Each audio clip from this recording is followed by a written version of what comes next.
Hey everyone, and welcome back for another deep dive with us. Today we're going to be tackling a pretty big question, Yeah. one that I think is relevant to everyone no matter what your background is. hmm How should we approach death? That's a big one. It is a big one. It's a question people have been thinking about, like, forever. Oh, absolutely. Philosophers, For theologians. centuries, right. Uh, So we're going to explore it through a really fascinating lens today. okay. Our source material is a podcast episode called How Should Christians Approach Death?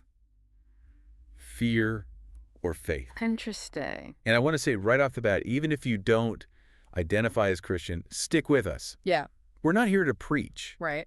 but to kind of glean what we can from this specific perspective on a universal human experience, right? Exactly. And I think what's really interesting is the source material starts off Okay. by talking about death as the great equalizer. It kind of just jumps right into it. Right into it. This is a reality for all of us. Yeah. No one escapes it. It's a powerful thought, right? Yeah. It makes you think, like, how much does knowing we have a finite amount of time Right. really affect our day-to-day choices? You would think it would have, like, a huge impact. You would think. Yeah. Are we living in a way that actually reflects that, this preciousness of life? Yeah, and that's something the source material really wants us to consider. Okay. They talk about this tension between death as a motivator. Okay. Like, our time is limited, we got to chase our dreams, we got to, cherish relationships. Right. But on the other hand, it can be paralyzing. Oh, absolutely. The fear of the unknown Yeah. keeps us from really living. Oh, for sure. And so how do we Right. navigate that tension? So that's where this Christian perspective on death comes in. The idea is that for Christians, death is not the end, Okay. but like a transition to eternal life with God. Okay, so if you believe this life isn't all there is, Yeah. how does that change your perspective? Does it make dying less scary? And that's exactly what they talk about. Okay. And they bring up this verse, John 12:25, where Jesus says you have to lose your life in this world. Okay, that sounds a little intense. Yeah. Can you break that down for me? Yeah, of What course. does that actually mean? So it's not about like literally hating your life, Okay. but it's about shifting your priorities. Sure. It's recognizing that your ultimate purpose Okay. isn't found in worldly stuff. Right. It's in your relationship with God. So it's less about fearing death and more about aligning your life with what you believe comes after. Exactly. And that leads to another point they make. Okay. Matthew 6:21. Okay. For where your treasure is, there your heart will be also. I see the connection. Yeah. So if a Christian believes that eternal life with God is the ultimate treasure, Right. then that belief kind of informs everything. Their actions, their choices, Yeah. their entire life becomes about that. It's like the guiding principle. Right. And this brings up like an interesting question for all of us. Yeah. No matter what we believe, Right. what do Bayi Canad consider our greatest treasures? That's a good question. What truly matters to us? Yeah. How does that shape our approach to life and to death? Yeah.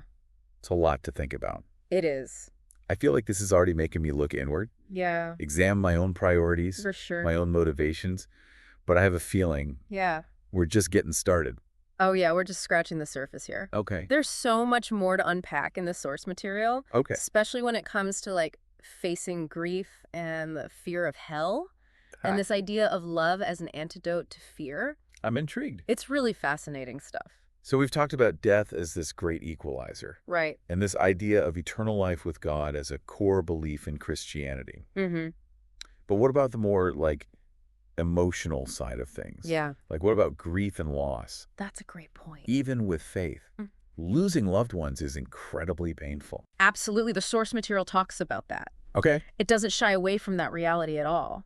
So how does it address the whole experience of grief Yeah. within this framework of believing in an afterlife? They use this really powerful metaphor describing the death of loved ones as like a wound to the soul. Ooh, that's a vivid image. Yeah. A wound that cuts deep. It does. And they go on to say that if your life is centered on God, Okay. that pain will eventually pass. Okay. And faith will remain. Mm. It's like the wound heals, Okay. but it leaves a scar. So it's not about erasing the pain, Right. but finding a way to live with it, to Exactly. find meaning and purpose even in the midst of loss. That's a great way to put it. And it connects back to that idea of eternal life we talked about. It does. If you believe death isn't the end, Mm-hmm. that there's a reunion in the afterlife, Yeah, that can offer a sense of hope, for sure. comfort. It changes your whole perspective on loss. It isn't. Doesn't it? But, even within Christianity, Yeah. there's this concept of hell, Right. which they bring up. Okay. And that seems like a whole other level of fear associated with death. You mentioned hell as a source of fear for many. Yeah. But doesn't the idea of salvation being a gift contradict that? Hmm. How do those two ideas coexist Right. within this belief system? That's a really good question. It's something the source material actually grapples with. Okay. It acknowledges that fear Yeah. of eternal punishment, of being separated from God, Right. but it emphasizes that salvation is not earned. Okay. Through good deeds, Right. it's a gift from God.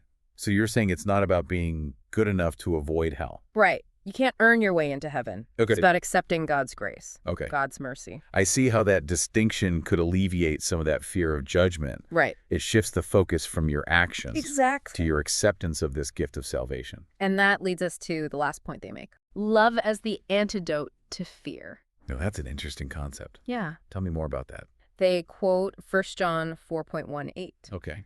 There is no fear in love, but perfect love casts out fear. Mhm. It suggests that love, especially love for God, Okay. can overcome even like the most profound fears, Including the fear of death. including the fear of death. I see that. But while the source emphasizes love as this antidote to fear, Yeah. some might argue that acceptance is equally important when facing death. That's a good point. What are your thoughts on that? I think there's a lot of overlap Okay. between love and acceptance. Okay. True love often requires like a deep level of acceptance, both Yeah. of ourselves and others. And in the context of facing death, Right. accepting our own mortality, Mm-hmm. accepting the things we can't control, Yeah. can be incredibly liberating. It can. It's about letting go of that need to control everything Right. and embracing the With unknown. a sense of peace. And that ties back to the idea of faith. It does. Having faith, whether it's faith in a higher power, Mm-hmm. in the goodness of humanity, Yeah. or even just in the natural order of things, Right. can provide a sense of grounding, For sure. comfort, Yeah. when facing the uncertainties of life and death. Absolutely. This has been such a thought-provoking conversation. It has. We've covered so much ground, I know we have. from death as the equalizer to eternal life, Mm-hmm. grief, Mm. fear of hell, Right. the power of love and acceptance. Yeah. Where do we go from here?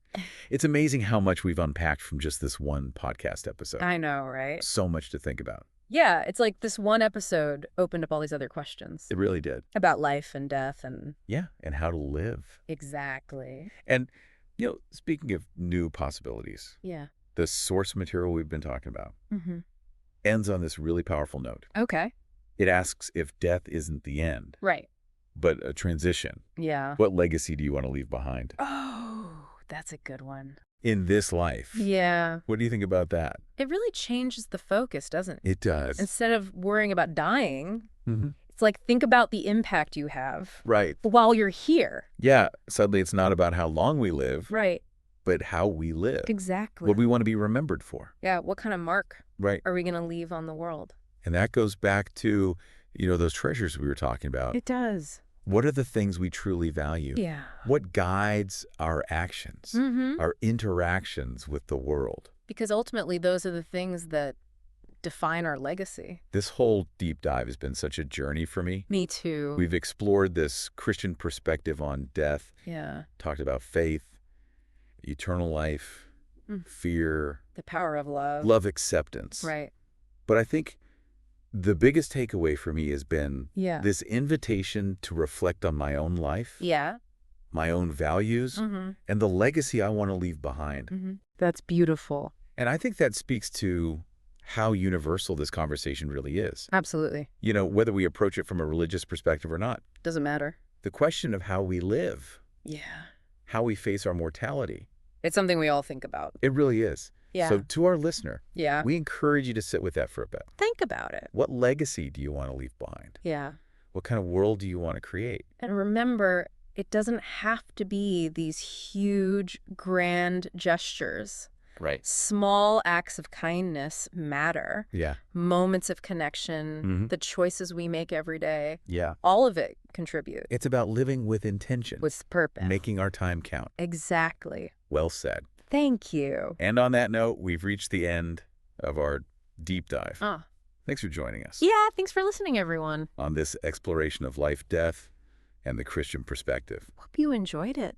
We hope you found it as thought-provoking as we did. Oh, Until next time, stay curious,